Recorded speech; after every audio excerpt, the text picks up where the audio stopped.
Welcome to the latest episode of Founders Only. We are back and we're going to this new phase now that I'm starting to find time again to get Founders Only juicy pieces of the best founders that we've had since Hustleshare. But again, Founders Only. If you don't know what this is the sequel of the Hustleshare podcast. And today it's very special because we have a founder that we just recently had last year, and his name is Raffy Montemayor of Salmon. So Salmon is one of the leading fintech startups here in the Philippines, and they recently just raised, how much did they raise? $25 million. Okay, in this latest race led by the IFC. And today we're going to be talking about how they were able to do that in less than a year since I talked to them last year. And of course, how they grew and the challenges that they overcame here as well. And of course, at the end of the episode, Rafi will talk about his top 5 founders that you should find out, in his opinion, are the best in the business. Before we do that, let's stick around for more of Founders Only here on the Hustleshare podcast. Founders Only is brought to you by PayMongo, the payment gateway for business growth. PayMongo allows your business to accept online payments from customers through Visa, MasterCard, GCash, GrabPay, Maya, online banking, buy now, pay later, and many more, all with just one online platform. Sign up for free at paymongo.com. Also brought to you by Capita. Capita's software solution seeks to automate the equity management process for startups, including workflows around cap tables, ESOPs, due diligence, and transactions. Sign up at capita.com to get started with your digital cap table, ESOP, award granting, and all things equity. Free for companies with under 25 stakeholders. And brought to you by GoTime Bank. GoTime Bank is owned by the Gokongwei Group, the same companies that brought you brands you love, like Cebu Pacific, Robinsons, True Value, Toys R Us, South Star Drug, and many more. GoTime Bank makes next-level banking a breeze with its convenient account opening process. It takes less than 5 minutes to get started via the app. Plus, get your GoTime Bank Visa card at one of their kiosks for free. Download the GoTime Bank app today and experience the next level of banking. You may visit www.gotimebank.com.ph for more details. And SeekCap. SeekCap is a lending platform powered by UBX Philippines. With SeekCap, you can easily apply for a loan from 5,000 pesos up to 1 million pesos from the comfort of your home nationwide. Visit www.seekcap.ph, sign up, and apply for a loan now. That's www.seekcap.ph. Take your business to new heights by seeking capital with SeekCap. Welcome to the latest episode of Founders Only. We are back after a gazillion years, and today we are in a very fancy office. It's always nice to have people in person. It's been a while. I've been dead busy just like these guys. But without further ado, we need to welcome back to the show. So recently we had him like less than a year ago on Hustleshare. But of course, Founders Only is the sequel of Hustleshare. And again, they've been doing an amazing job since the last time they've been here. So let's welcome to the show. Let's welcome to the show Mr. Raffy Montemayor of Salmon. Hey Ron, hey Raffy. everyone. Thanks for having me. This is such a fast turnaround. Well, most of the time, it takes a couple years, 3 years to get people on the show. But you guys have been killing it in Salmon, and I want to understand a couple things because again, you guys are doing an amazing job. But first and foremost, before we even go through these questions that I have, how have you been? It's been a hell of a grind. Yes. Over the last 8-9 months. Yeah. How's it like? Well, this is my first startup, so I'm really experiencing all the roller coaster ride the past two and a half years, but it's been great. Really, really happy with our progress. Just like a salmon, it's a roller coaster ride. You have to. You were born somewhere. You have to go out of the river, then you go out into the ocean and do all of these things. Now you're on the way back to where you were born. Yeah. You're going against the current, per se. Swimming upstream. Correct. Okay, now, first things first, I gotta go right in the jugular. For those who don't know what salmon is, of course, I love salmon. It's the only fish that I eat. FYI. Okay, because it's not matinik. Okay, but it's yummy and it's sweet. Okay, kindly refresh us on what you guys do again. For those people who don't know. So Salmon, our ambition is to build the best credit-led modern bank for the region, starting with the Philippines. Okay. And our core is financial inclusion. And what we've been doing is we've been providing access to credit to underserved, underbanked Filipinos through point-of-sale installment loans, through cash loans, and through our revolving credit line. And that's what we've been doing so far. Okay, and if you guys are curious over Raffy's origin story, how he's been built, he's a former sulit. Again, for those who don't know, sulit, you're too young for us. Okay. But he has such an amazing job doing his startup hustle before, but not as a founder yet, but as a key exec. What I want to share with you is that it's the origin story of Raffy is in the description box of this episode. It's a hustle behind Simon, the very first episode. So if you're curious how this started out, please do listen to that because you can get context. Now again, we recently had you on the show on November 2023, and since then you had an amazing ascent over the last few months. What were the goals of Salmon coming into 2024? Because I had you November 2023. Yeah. What was 2024 like in terms of targets? What do you guys need to hit? So when we last spoke, we just achieved positive unit economics on our first loan. What that means is that the revenue we get from the loan is more than enough to cover the cost of risks, cost of acquisition, cost of processing, servicing, collecting. You were not burning money. Yeah, we're not. We're making money on average on each. Yes, right? which is a good thing in startup. Which is a great achievement for us. Yeah. And most lenders actually in this space, they lose money on the first loan. Then they look to make money by cross-selling your second, third, or fourth product. But we don't have the luxury of doing that. We're a startup. We just raised funding, and we needed to do things differently. And we raised money during the winter. We'll talk about that. Right? And so we had to do things differently. It was very important for us that we quickly reach positive unit economics, so that on the first transaction, on the first loan, and then we can make money on the second and third.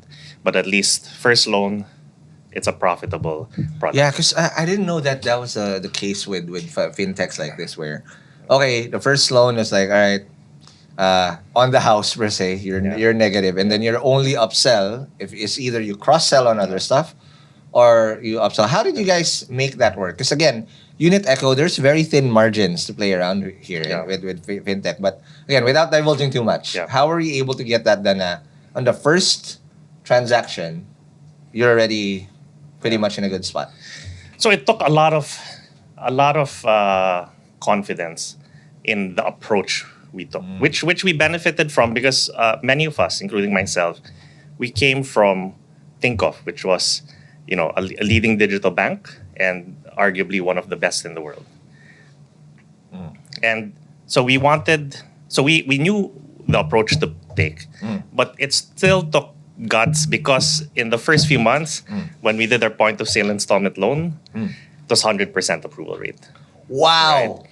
Yes. So low volume. How were you able to get the right guys? So low volume, but low absolute volume, but still 100% approval rate. Okay. And coming from my previous background of HSBC Philippines, like this is just like, it felt crazy, but it was the right approach because we were gathering data, and it's so important to our business. We started to understand in those few months how to distinguish good payers from bad payers and also fraudsters. Yeah. Right? And that was an iterative process that for the 1 year we did 3 iterations of our credit scoring model. So we kept getting better and better at processing and controlling risks. Okay. And at the same time, also, we were improving our cost of acquisition. Our sales force, we've been focusing on making it more efficient. And those two things combined really helped us get there. Of course, we were also looking at ways to decrease cost, and we've also done a few things that made the processing costs for the applications much cheaper. That's amazing because it's very important in startups that on the unit echo side, at a very small scale, you get this right. Because what people always forget sometimes in startups is that people always like, yeah, scale. But they never fix the unit echo. It's either you're scaling the burn if you don't fix it at the unit echo level, or again, you fix it right away, and then you scale. You don't really need mass right away because you're already in the black at the very first thing. Now, I want to understand, coming into 2024, again, we're doing a bit of a recap. Yeah. What was the composition of the team, and what were the key things you need to surround with? If now you have, in a way, problem solution fit at this point. Yeah. How were you able to prepare the team, and what was the team like coming into 2024? Yeah. So in the first year, we hired a lot of the key people, the senior people, experienced people in each function. And in late 2023, when we achieved positive unit economics, then it was about we had to scale up people. So even though we're a tech company, there's still certain processes that require, people to really handle it, either partially or fully. And when we started growing our sales footprint, so once we reach positive unit economics, time to scale, right? Wow. So from January 2024 to June 2024, we grew our sales footprint, the stores we covered by 4x. What? Yeah. So because we wanted to disburse more loans, Of course. grow our loan portfolio, You and got the formula na, yes, technically. Okay. and ultimately grow our revenue. Got it. And that meant more applications coming in, right? That meant more customers who now are chatting with us, inquiring about certain things. Right. So we had to start growing our customer service team. Okay. We also had to start growing our collections team because as a lending business, there are a certain number of people who aren't able to pay on time, and we have to make efforts to help them pay their loans. So it meant we had to hire a lot of people to build these operations and make it also more scalable. So that was the change from key people in each function to actually now filling up the functions with the right people we need to grow. Okay, two things I want to follow up here. Yeah. I walked into your office and I see diversity. Yes. This is not all local, because here's what people always forget. If you're trying to do a global startup or a scalable startup, whether you're coming from the Philippines or whatever, it's unfortunate because not all local talent is adept with what you need.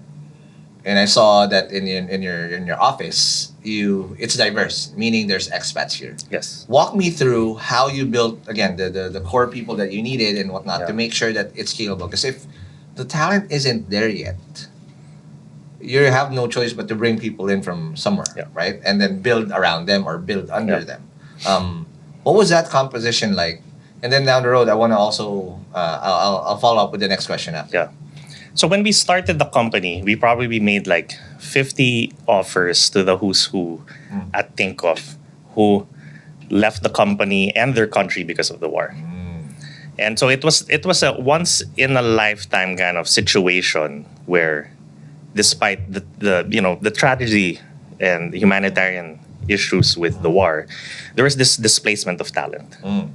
They're looking for a new country, a new challenge to be a part of. And they knew what it took to build a profitable fintech company. And so we hired a lot of those people in the beginning. Got it. So I would say probably for the first 6 months, 90% of the company were expats. Nice. 10% were locals, including myself. Okay. Right? And then, of course, we're focused on the Philippines. Yeah. And to build a financial institution in the Philippines, you need Filipinos who understand the nuances and have experience with their specialized function. And then we started hiring those people. We hired people from digital banks, international banks in the Philippines, local banks in the Philippines, financing companies that are successful in the Philippines, even people from the government, right? Like our legal counsel came from the Supreme Court, working there. Okay, Not a justice or anything, but still that sort of experience is invaluable to a scaling up business like ourselves. So by now, it's actually now more like 90% locals, 10% expats. The difference, I think, is that our experience is that expats tend to come to the office every day. Okay. While the Filipinos in the team are more on hybrid, like 2 to 3 times a week. So that's why.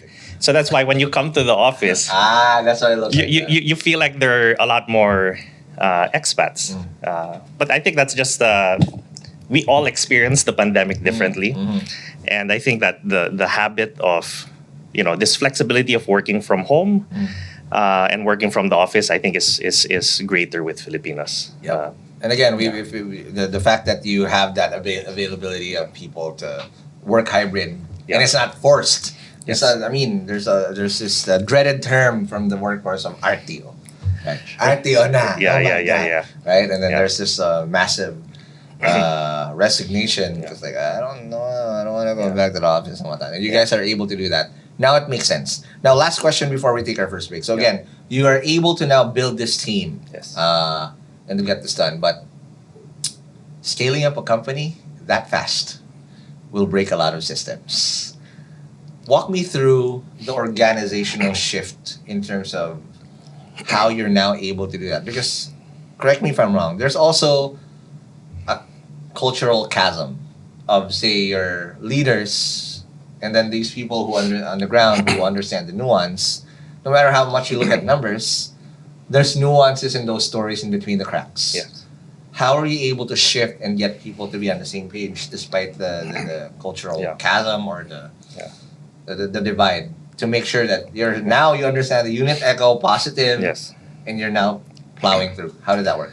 So we, in late 2023, early 2024, we started feeling this challenge of, okay, we grew fast, we hired a lot of people. When we entered the office, there were so many unfamiliar faces, like people who we weren't even part of directly hiring, right? Because in the very early stage, Pavel, George, and I interviewed every single person. And we interviewed them together. Just like now, I walk into this room, like, they know me, like, why are you hiring? Like, they're nice. It's like, oh, you're PNA pala. What's up? Yeah, because, to scale up, you can't do everything. At a certain point, as founders, you really realize, okay, we can't be everywhere. I think by end of 2023, maybe we're like 150 already. Yeah. What? No, wait. When did you start noticing that, hey, I don't know, this is not my hire. Who are you? Right? No, so for context, for those people that are starting up, you're probably 0 to 1 or 1 to 5, 1 to 10. At a certain level, everyone can be your one down. You know everyone, your friends, they report to you directly. But at one point, you have to create a middle management team. Because there's no way possible you're gonna be the blocker if everything still reports back to you. Yes. And it's efficient. It needs to be efficient at the middle management level, that you support them. And then, hindsight being 2020, I felt this thing. Yeah. I hope I hired a proper HR right away. Yeah. Because apparently, what it takes at that level is a whole nother beast. Yeah. So we learned that. We learned that the hard way. I know the feeling. Yeah, so in early 2024, we started seeing people like not understand what our goals were. They didn't understand what our priorities were. They didn't even realize we were positive unit economics, and that's why we were doing certain things and why we want to avoid certain things. So what we did was we reconvened our second ever company offsite. We did it in Batangas, and it was a great chance to get people who were working remotely, who were working hybrid, all in one place, where we really got to connect, to share, again, what we're trying to do. Correct. And get everybody on the same page. Yeah. And that was a great reset for us. Yeah. And then it also made us realize we underinvested in HR. Because even just organizing a company offsite is very difficult. Yeah. And we had to get a lot of people who this wasn't their typical thing. Like, they weren't in HR, but they came in and supported the company offsite just because we needed help. And then we started investing in HR after. Because not only because of the offsite, but because both expats and locals started getting frustrated about small things. And those small things, the effect worked. Yeah, the effect worked, and they were starting to snowball. And we realized, okay, we have to break the cycle. We have to invest in HR. And we know it's important, but because we're so focused on the business, you lose sight on some of these important things that we need as an organization to scale up. That's true. I remember having this moment where you realize this is where founder and CEO are two different jobs. Because at founder, you're built to come in and just like, hey, 0 to 1, I want to build product, I want to build unit echo, hustle, blah, blah, blah. And then you don't know when it's coming, but you know when it's there, where you now have to be an executive. I mean, lucky you, because you've been an executive before. Yeah. But at that transition, it's usually the roughest, because you don't like, oh my God, why are our problems about these things that shouldn't matter, but they matter so much in making everybody in the same page? Because at the end of the day now, despite the unit echo, the tech, and everything else, it's people that will push you forward. And if they're not on the same page, if you don't remind people, hey, this is the North Star. Don't get lost in the fray and the sub metrics and the sub whatever. It's gonna be very difficult. Yeah. What were the biggest problems you encountered before we take our first break? So there was the people challenges. I think the management of the growing sales force was on. So everything was people related as a result of scaling up. And there, it wasn't just one layer in between the sales head and our sales ambassadors at the store. We had to have like 3 layers in between, simply because we were hiring hundreds of sales ambassadors who we deployed to the hundreds of stores we're located in. And then how do you make sure that the salespeople are doing the right things at the store? They're treating customers the right way, and they're bringing in sales, taking the right steps in the process. And so we started having to do mystery shopping to make sure, what's happening all the way, regardless of where it is nationwide, that we can somehow see and audit and check that the right things are being done.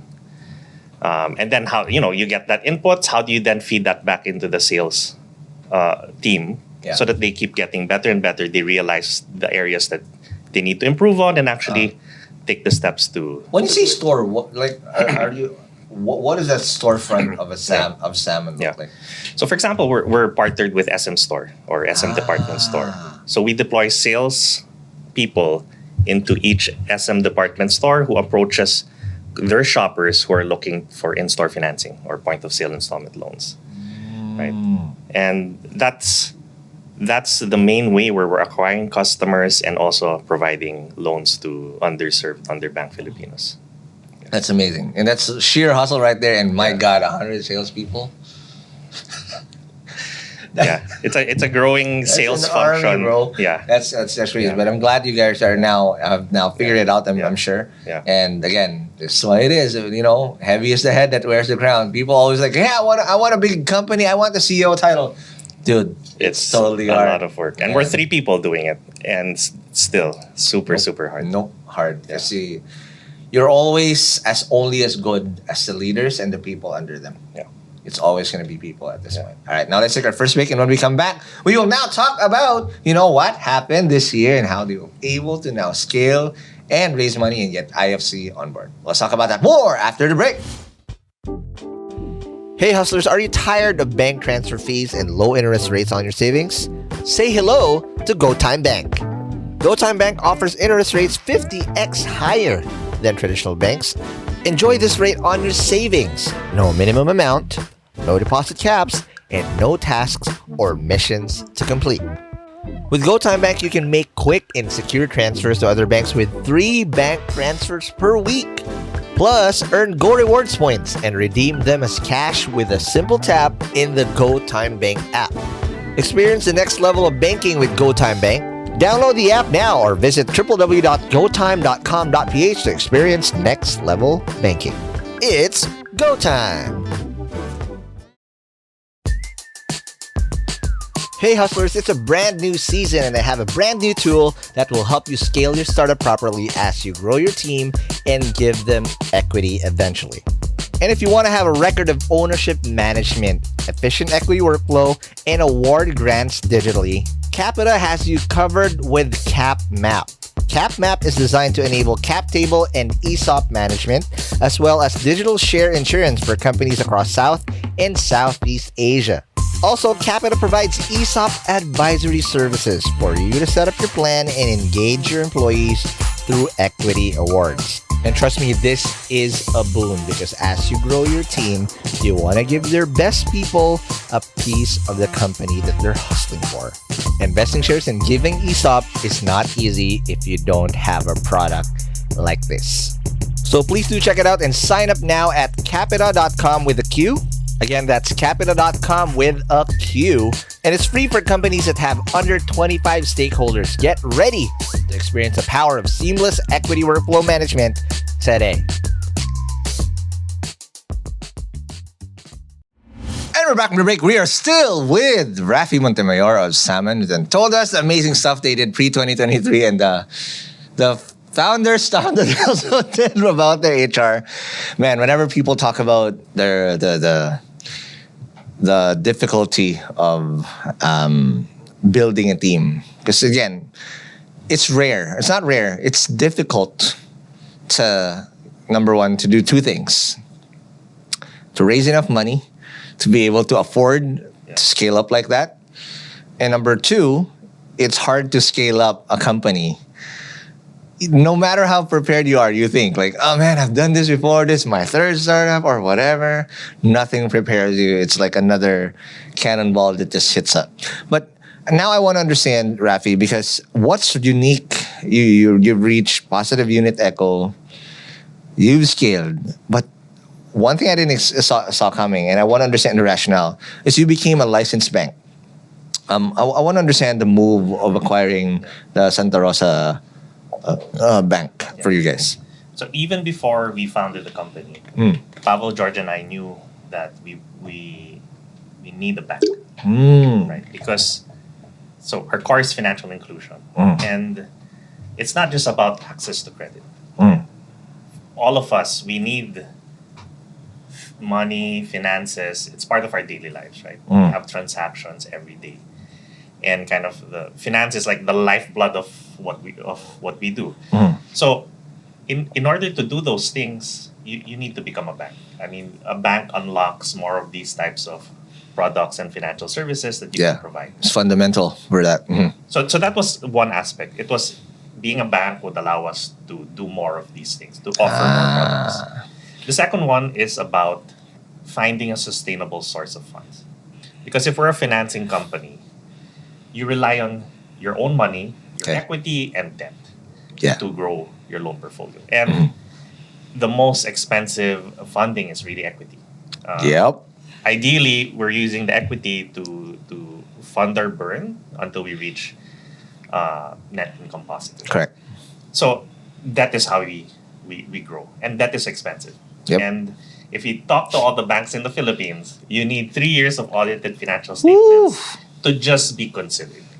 And the thing is, we were only less than a year in existence. And banks, they'll talk to us, they'll be nice and polite, but at the end of the day, sorry, we can't. It's a nice no. It's a nice no. So we had to look at people who provide credit to fintech companies like ourselves. So we already knew this was going to be a challenge. But the bank, a bank's business model is you keep people's money safe.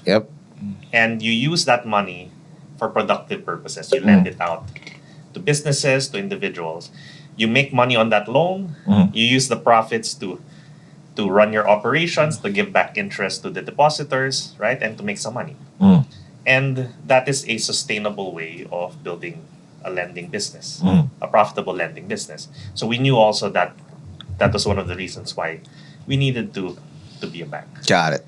And it just unlocks so much things for you guys that if you didn't make that move, you're at the mercy of all these other banks per se. to do it, and you cannot really fully fulfill financial inclusion if there's a cap over what you can and what you cannot do. What I want to understand, why the Santa Rosa Bank of all banks? Because again, you could have gone other ways and routes and whatnot, but why that bank of all the banks? So when we started, we looked at around 15 rural banks. So first, rural bank because we're a startup. Yes. We don't have a lot of money, and the rural banks are an affordable way of getting into the banking system. Affordable, it's still expensive, but I mean, not compared to the billions of pesos you would need in order to be a thrift bank or savings bank or even a bigger bank. Right. So we looked at 15 rural banks that were for sale, and then we shortlisted that over time to 3. Okay. But the Rural Bank of Santa Rosa, Laguna was one of the 3. It was very well managed by this family since 1963. Wow. And it was the mom who first founded the company. Okay. And then when she got older, she invited her eldest daughter to lead. Second generation. Okay. And we met Lisa, connected with her in Starbucks. Oh, wow. Okay. in December 2022. Oh, that far along. Yeah. Okay. Yeah. So George and I, we met with Lisa in Starbucks, and we started just chatting, and there was just this instant connection. Like it's like she was super open. We were also very open and transparent about what we're trying to do here. Okay. What are their objectives, and it was just a very light conversation. And they had, she had, and her family had kind of the same values as us. Like we do want to serve the communities, and they've been serving their communities for 60 years now. And it was small enough bank and operations that it's something that we could afford and invest in. And it's also a great location. Yeah. It's in Calabarzon, right? There's just it's drivable. Manila. Yeah. It's an hour from the office. Correct. And so there are so many things that really ticked all the boxes.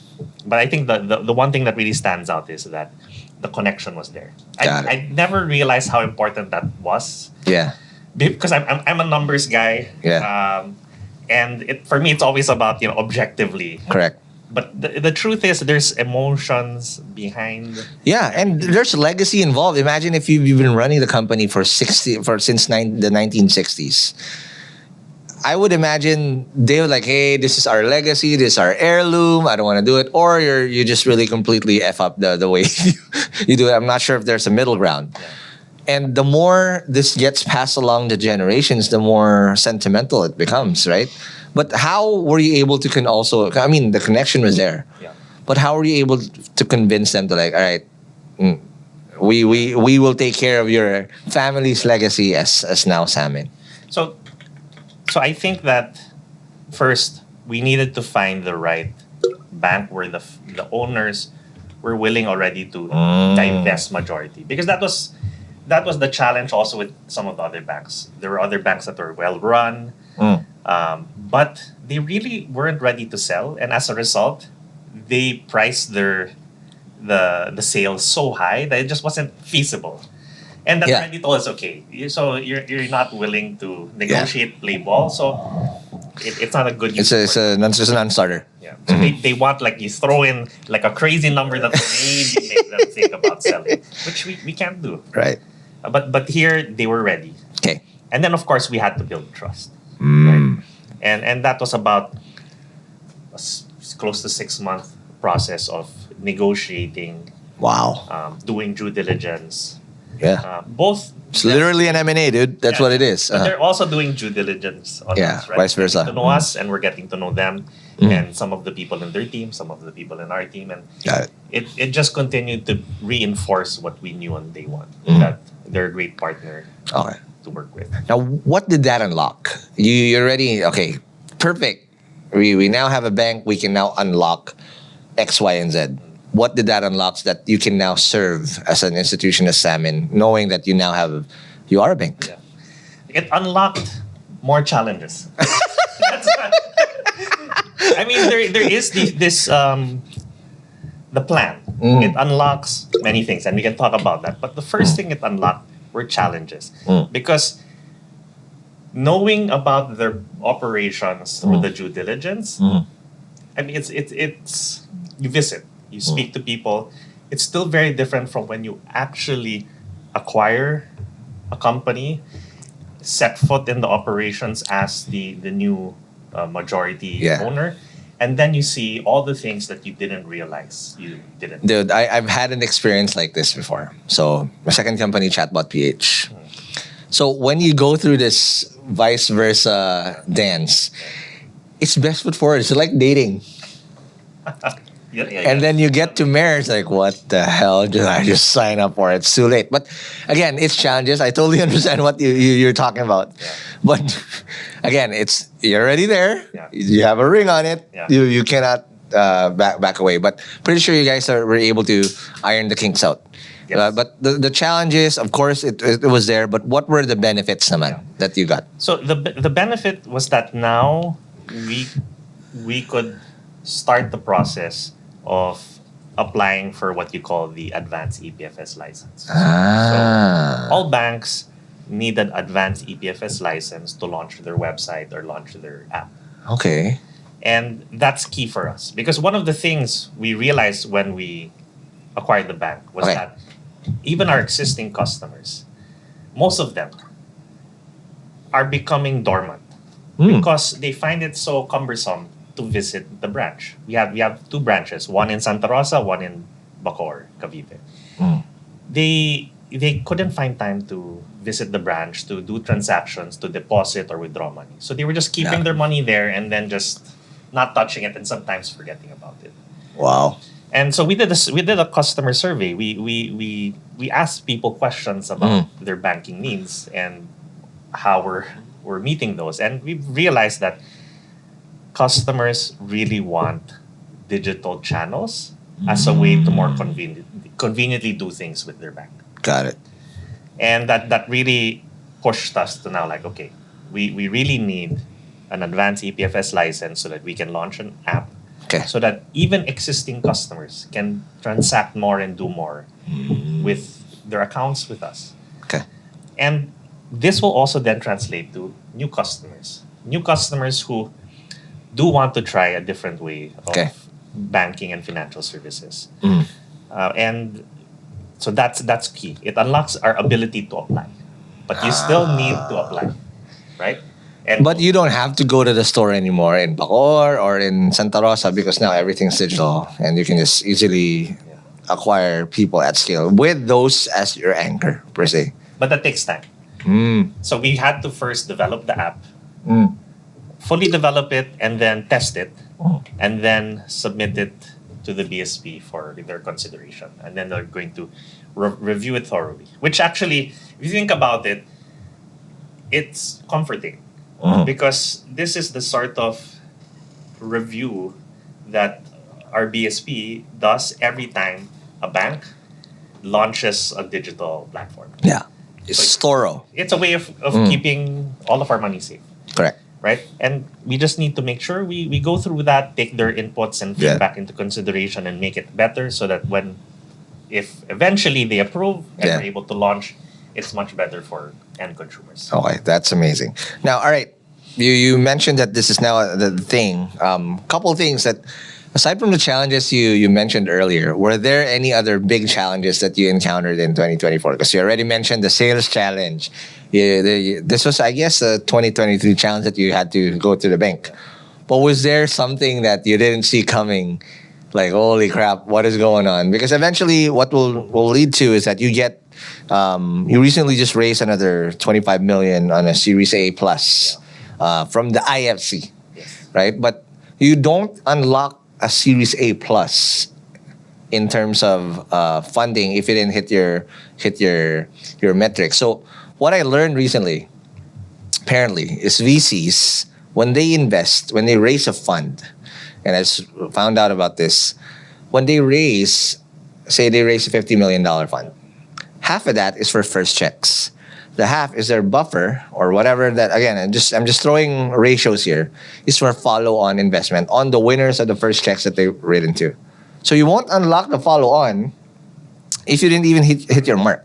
Yeah. How are you able to get those eventually? Yeah. But again, what are the challenges first you overcame before you unlock that? So actually, when we did our Series A1 extension round, that was looking at how well we executed in 2023. Because by the time we closed that, it was, I think, early in December 2023.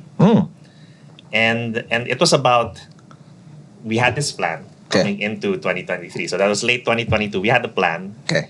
And we actually executed on every single thing. Which Nice. we ourselves were very like surprised because things will go wrong, right? Yeah. But the things that went wrong were small enough that they actually didn't prevent us from being able to execute. Nice. It was about launching our app in March 2023. It was about starting cross-sell of cash loans in May 2023. Yeah. And then launching our revolving credit line in September 2023. And then doing online acquisition in November last year. So all of those things were part of the plan.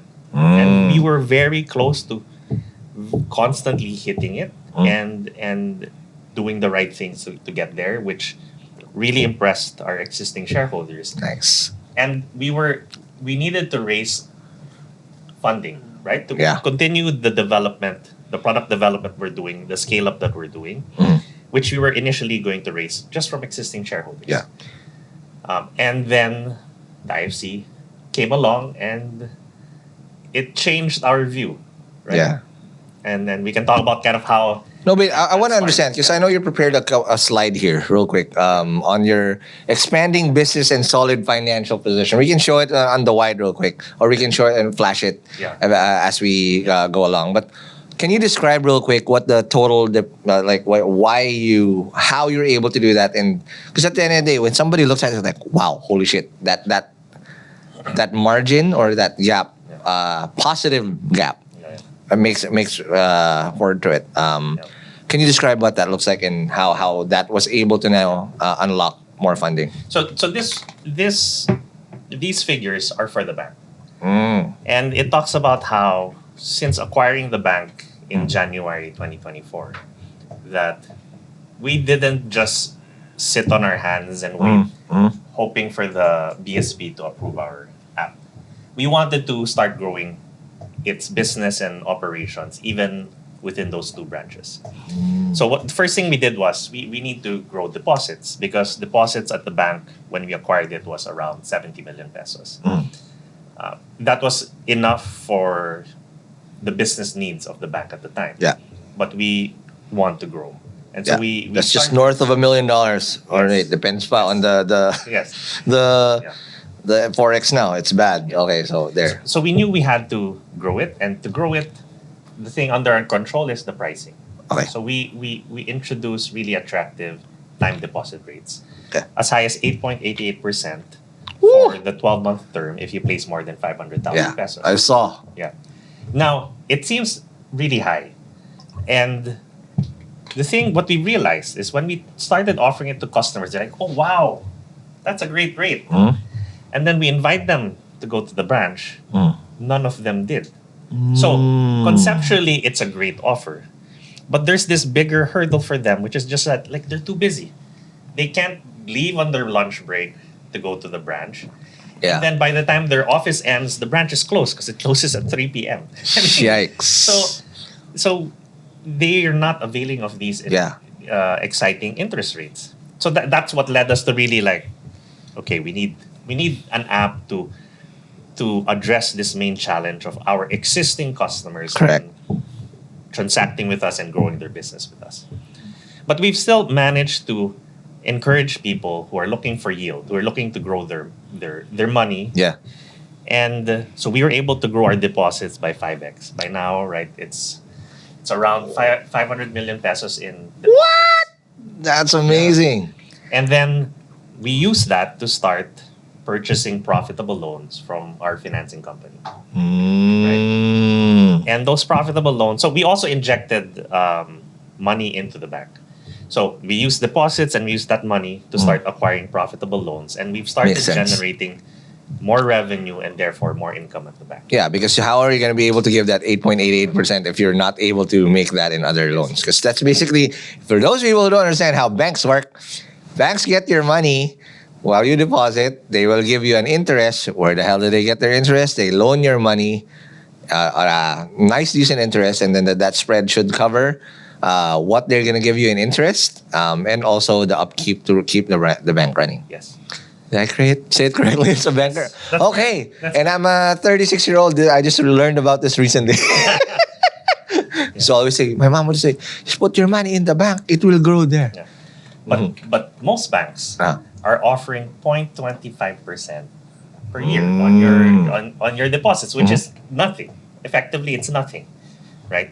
And it's because these banks, they're super profitable and they're using your money more for commercial loans, right? Loans where it's 8%, 9% per year to the large conglomerates of the Philippines. Correct. Right?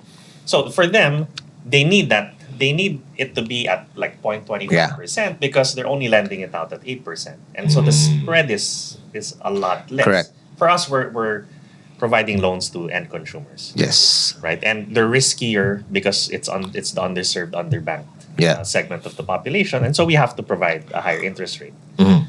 But the reason why it also makes business sense for us is at the financing company, we actually borrow at almost double that rate.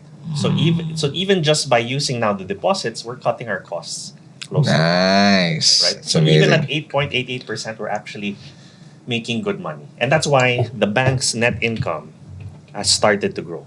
So in 2022, as a result of pandemic, it made 300,000 pesos. Annual net income. In 2023, it was 1.7 million pesos annual net income. So it's decent, but not enough to like really make the right investments. Correct. By now, we're at around 85 million pesos in net income. Holy shit. Today. What? And it's just August as we're just recording this. Yes. Oh my God. So that's going to now help us invest in hiring more people. Yeah. Then you can grow. To build the banks. And be more inclusive. Exactly. Got it. Right? And we can now invest also in the right technology at the bank. Yeah. So this is what we're doing. Snowball It's kind effect of a na at this point. Step-by-step process. Yeah. And of course, this is just a subset, right? Because we cannot buy all the loans in a financing company. The bank doesn't have enough funds to do that.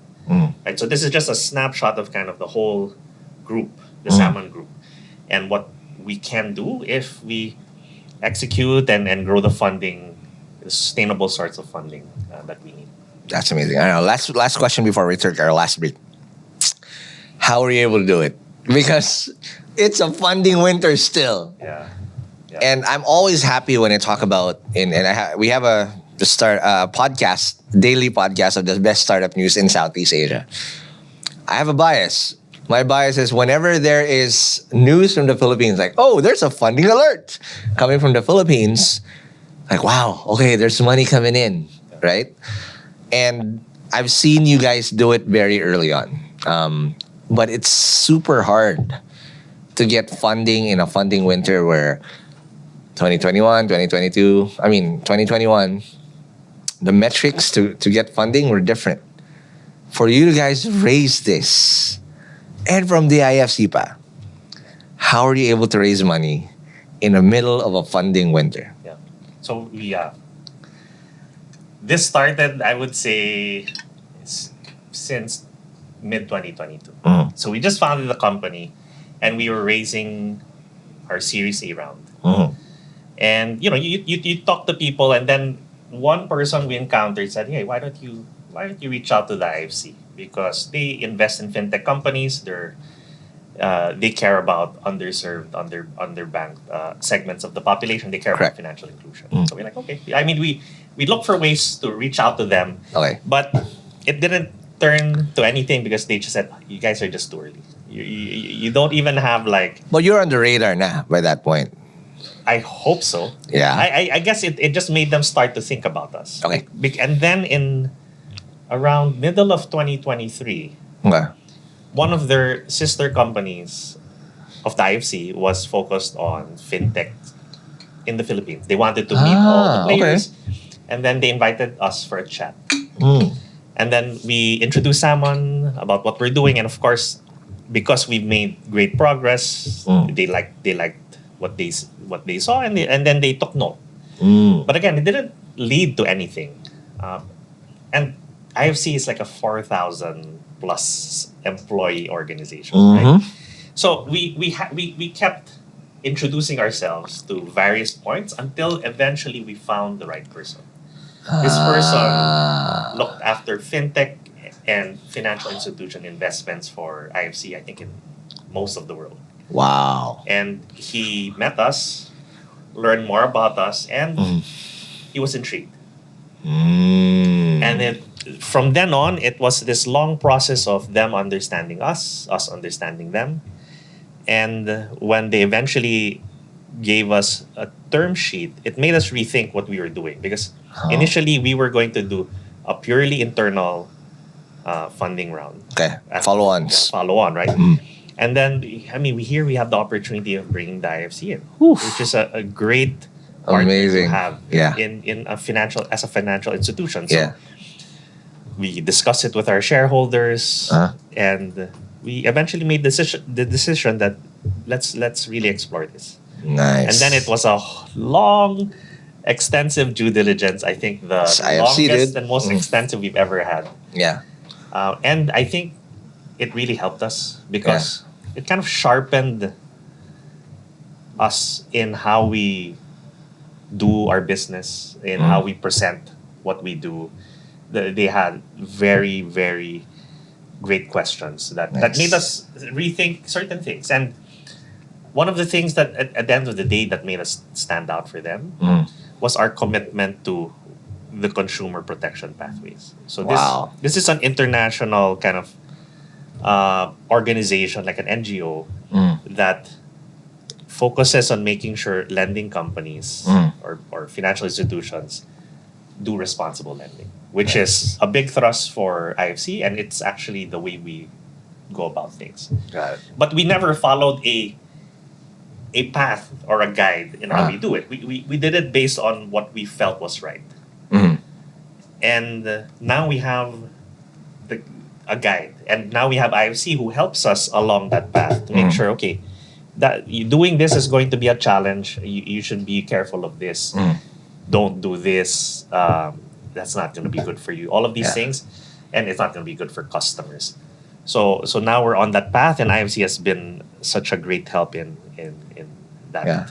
And that would prepare you for any funding round down the road, because if you can get IFC, the way people also look at it's a question a lot of people ask whenever you fundraise: who's in your investor or who's in your cap table? You get an IFC, that sends a great signal across the board. All right, now let's take our last break, and when we come back, we will not talk about the future for Salmon and the rest of the bright future for the rest of the Filipinos in Salmon. We'll talk about that more after the break.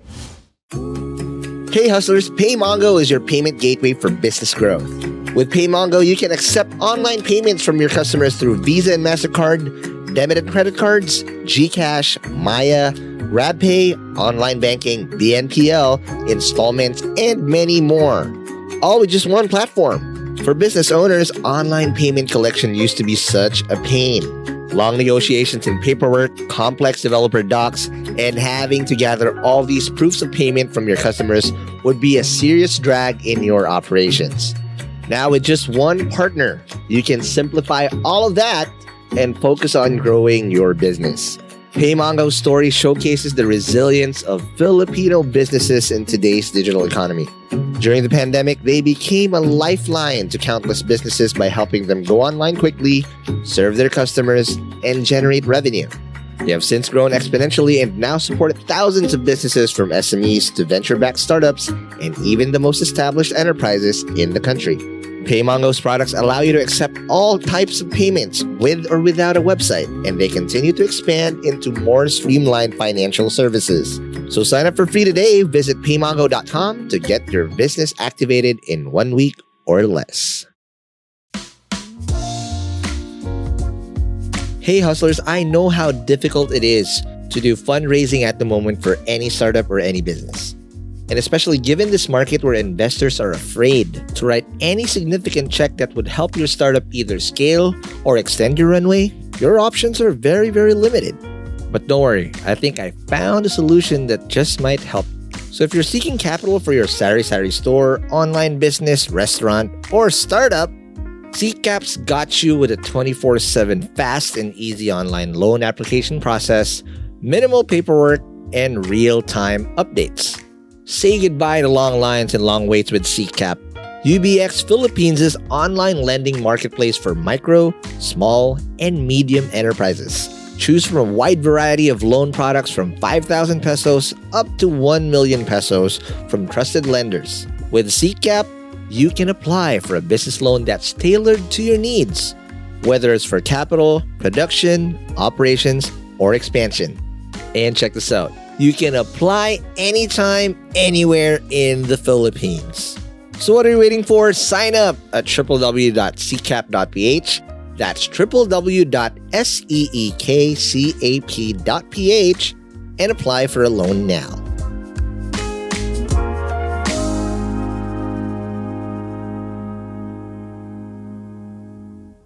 And we're back in the break. We are still with Raffy Montemayor that told us the amazing hustle. I love the candor that you have in telling us straight up, the challenges of putting a fintech out there. Because despite all of this, getting IFC and whatnot, there's no guarantees.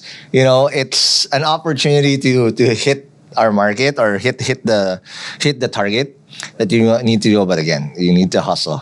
But it's just now a bigger machine that you're doing. Again, I bumped into your HR to shout out Jewel Aquino, my batchmate, the head of HR of Salmon. If you don't think I don't remember, of course I remember you. And shout out to your ex also. Just kidding. My ex is a good friend of mine, Jewel. Oh, they're juicy. Okay, that again, amazing job. But again, you just like making the bar higher. Or I love when startups have a very big ambition. That's sometimes what's missing in the local startup founders here. They're ambitious, but not big enough. And that ambition literally talks about, you guys recently announced that you have a goal of having $2 billion in a loan portfolio growth in 3 to 5 years. In the Philippines. In the Philippines pa. Yeah. How the hell are you going to get that done? So you need to have that kind of long-term ambition that will help guide you in the things that you do and what you prioritize. And just to put that number into perspective, the expectation is that in 5 to 7 years' time, the unsecured consumer lending space will be around $50 to $70 billion. Got it. Some are estimating it to be $100 billion. Wow. And right now... In the Philippines alone? In the Philippines alone. And right now we're at... What? We started at around $13 billion when we started the company. So it was around mid-2022. Yeah. And then it kept growing. And I think by now it's at $26 billion already. What? And that's why all of you guys are thriving in this. Because the demand is there, but the supply is low. I mean, in the Philippines, unsecured consumer lending as a percentage of GDP is less than 10%. In Indonesia, it's around 20%. In Thailand, Malaysia, it's like more than 80%. So holy shit! We're wow. far behind our peers. Wow. And there are infrastructure necessary to unlock that. And the government, the private sector, we've been doing the things needed to unlock it. And so it's starting to grow. And it will keep growing. So the 2 billion out of 50 to 70 billion space, it's not a pipe dream. And it doesn't mean... But you still have 90% ahead of everyone. And it's not like zero sum. Everybody can eat. Yes. It's not the winner take all like e-commerce. No. And you can see that even now. There are many banks. They're all profitable in the Philippines. And they compete, but they also collaborate. Yeah. And that's how... And yet still, that just accounts for 10% of everything. Is that what you're talking about? Oh my God. Yeah. Now it makes so much sense, right? Now, but how do you plan to get that done? If you want to carve out, all right, Salmon, 2 billion in 3 to 5 years. Well, what's because this is going to be akin to how the e-commerce guys did it. When Paolo and them doing Zalora, they couldn't just sell to people because doing COD and everything didn't exist. So they had to build the infra first before you can scale up. What's that? Is that going to be similar in how you guys did it? So fortunately, we don't have to build as much of the infrastructure because one company cannot do it alone. So one of the things is we need an ID that can be verified because that will address fraud. And in the Philippines, we have at least 26 government IDs. Yep. That's really one of the most. The national ID hasn't come out yet. Please naman, give it to me na. It's been 3 years. I have mine. Oh, I have mine. mine is still digital. So shout out Dave Admiral Yeah. of eGov. I need a physical one. They don't accept the digital one. Eh. Okay. Yeah, so we accept both Oh, you do? physical and digital national. Wow. Okay. I can borrow na. Okay. And that is, I think, one of the few IDs in the Philippines that you can actually verify from the government that this is real, this exists, it's correct. Right? So as the adoption of the national ID grows, which in 2 to 3 years we expected that 80% of Filipinos have one. That's going to be a big boost, not just for us, but for any fintech company or bank, that matter, in this space. Yeah. Another one is the credit bureau. So there's the Credit Information Corporation. Yep. When we started using them, using the data that they had, Okay. we only had like 20-25% hit rate. So it means that for our applications, only 20 to 25% of them had a record. What if they're not there? What happens? So that's one of the Just challenges for companies like us. There's no Basis. data readily available to validate are they creditworthy or not. So we have to use a lot of alternative data. But now this has grown to 70-80% over just 2 years, right? So more and more banks, financing companies, utilities are putting customer information into the credit bureau, which benefits everybody who accesses the credit bureau, right? And that's going to help, again, make it easier for companies such as ourselves provide access to credit to more and more Filipinos. Got it. Right? Which is already established in the other markets, in our peers. And we're getting. Makes sense. So these held us back. And we're all, the government, companies such as ourselves, are taking steps to fix these things so we can then really match the demand.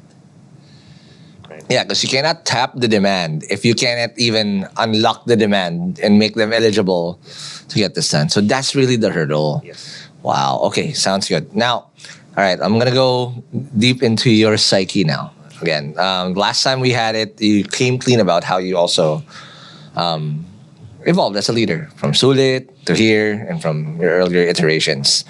This version of you now, what did change in your leadership style, or what did you learn, or what are the new stripes you earned in leading in 2024? So I think in 2024, what's really changed for me is that I need to be a lot more flexible and kind of test and learn my approach to how I lead and manage people. Because in the beginning of a startup, Powell, George, and I, we did everything. We signed the checks. We did the bank transfers needed to pay suppliers. We hired every single person. And until Joel came in. There you go. and then as your team grows, okay, you have to, of course, you hired good people. You need to be able to delegate, right? But sometimes you can delegate too much. Too early, where people who are good, but they don't have yet the full context that you do, because as a founder, you see everything. So sometimes you delegate too much and are not as involved when you actually are still needed, because people still need to kind of build up their understanding of the overall organization. Yeah. And so you have to kind of like, it's a constant like, too much, too little. Yeah, zoom in, zoom out. Yeah. Until you find the right mix for each person or function that you're dealing with.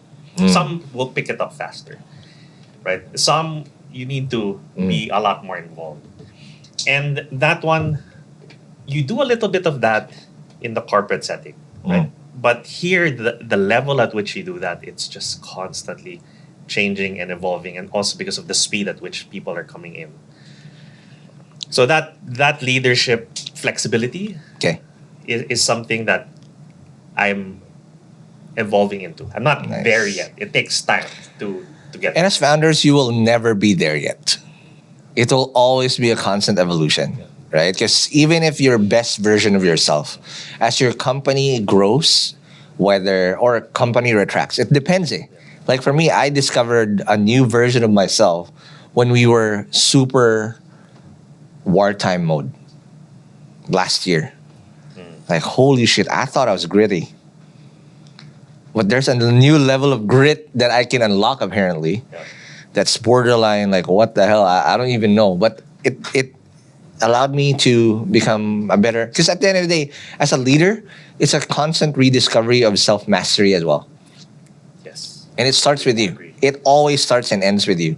Because if you don't evolve ahead of time, your company is always going to be at the mercy of who you will be. But what's this current version of you now, in terms of how you handle things and whatnot? What's that like? So I still end up in many meetings like the subject matter expert of the company, simply because I was there from the beginning.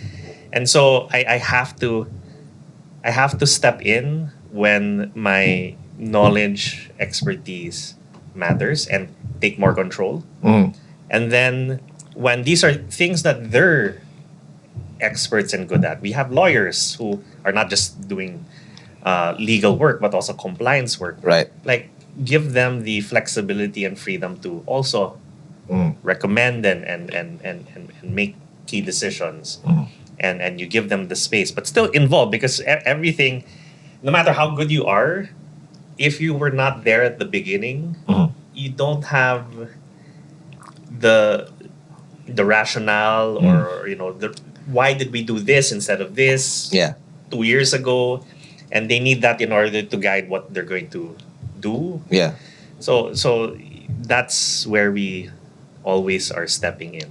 So it is the flexibility to know when you need to be involved and when you can let your team kind of take charge. Got it. I like that. And again, I look forward to having you again and see what's the new version of Rafi down the road, because there's always going to come back here, back and forth. But again, we now have to go to our very favorite, our most favorite segment of Founders Only, which is the Founders Only Top 5 presented by Shoppable Business, where we talk about, again, giving flowers to our peers. Who you think are your top 5 founders? There's only one rule.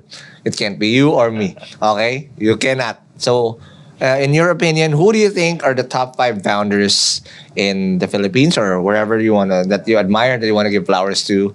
And let's take it away. First founder. So I'm going to cheat. Okay. So I can think of 3 very easily. I mean, given the state of our business, like, it's kind of like we have blinders on and are focused on our business and executing. So the 2 founders, of course, that I've been working with, Pavel and George, I definitely look up to them. I have this rare opportunity of working with 2 people who have done things at a global level. Right? So Pavel was like 13, 14 years at Morgan Stanley. Wow. Until he became like managing partner. And he actually was co-CEO of a London-listed company with a $25 billion market cap. What the hell? Wow. And like, how many people can say that they get to work with somebody who had that experience? Yeah. But at the same time is so down to earth and listens and interacts with me and also sees the value that I bring, for example. But I learn a lot from him. His creativity with with stakeholders. Dealing with stakeholders and also with financials, which is his bread and butter as an investment banker. Yep. I've been learning so much from him, and he's like one of my informal mentors. Nice. So and it's nice to have that in the same co-founding team. Yes, exactly. Exactly. Okay. How about for George? So for George, he is like the ultimate like architect of the business. He was employee number one at Think of the digital bank. He left due to burnout 5 years after, started several companies which still exist until this day with millions of customers. And then at the same time, he's been president of traditional banks in his market. He knows also what the bureaucracy at times that happen. He knows what we don't want to become, right? As a fintech company. Yep. But he also knows what it's like to deal with regulators. What do they care about? And so he has the necessary like understanding of the nuances when dealing with people from a more traditional setup, people from the government, and also people from startups, as he's done this many times before. And so imagine, like, it's just like it's surreal that I have this group of people who I work with on a daily basis and constantly learn from them. So that inspires me, and I think I'm learning every day. And that's how you know you have a great team. And this is my challenge to a lot of the Filipino founders, because sometimes, if you're only going to be co-founding a startup with who who's just arm's length with you, you're never going to, you have a good team when they push you to be better. Just because of, oh my God, they're so good. I need to step up. Yeah. And that's why you need to really find a way to surround yourself with people that's going to help you get to where you need to be. Because if it's just going to be, again, your peers, you're never going to get to unlock the ambition, because you're at the mercy also of who you're doing the startup with. Yes. So I'm happy for you because you have two mamaws. So George and Pava, if you don't know what mamaw is, Google it. There you go. Who's your third founder? Okay, the third one is my wife. There you go. Of course, have to stick close to home. So, my wife just opened, or is, like in the next week, opening her Play Cafe. It's called Taylor's Play Cafe. Taylor is the name of our daughter. Wait, what's the name of your wife, Muna? Okay. Yeah, Donna Montemayor. All right. My wife. And Taylor's Play Cafe, what is Taylor's Play Cafe? So it's a space wherein working moms can bring their toddlers, so 1 to 5 year old kids. They can play, and they have a space wherein they can also work. Can they take a loan? Coffee, pastries, and No, not yet. Sayang. once they partner with Salmon, then maybe. Okay. Yeah. And just imagine, like, having to, of course, take care of our daughter during the day while I'm at work.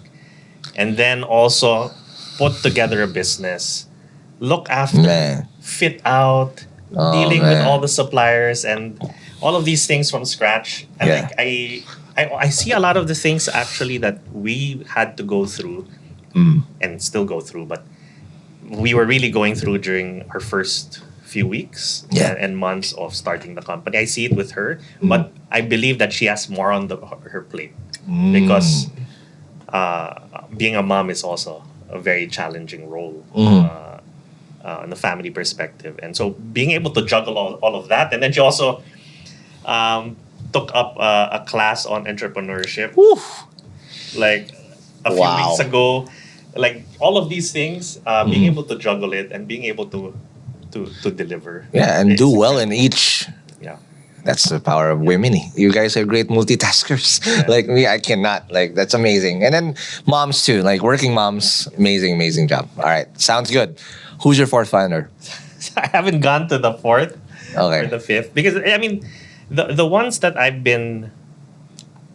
don't have a lot of time to. I've never been a big reader. Okay. But I've discovered this platform where it's kind of like the Cliff Notes of books. Okay. I forgot what the name is, but I've been reading the autobiography of of course, Steve Jobs Okay. and Elon Musk. And we know about their personalities not being the easiest. And I think people gloss over that. Yeah. But these books that I've been reading, they show them as who they are. Yeah.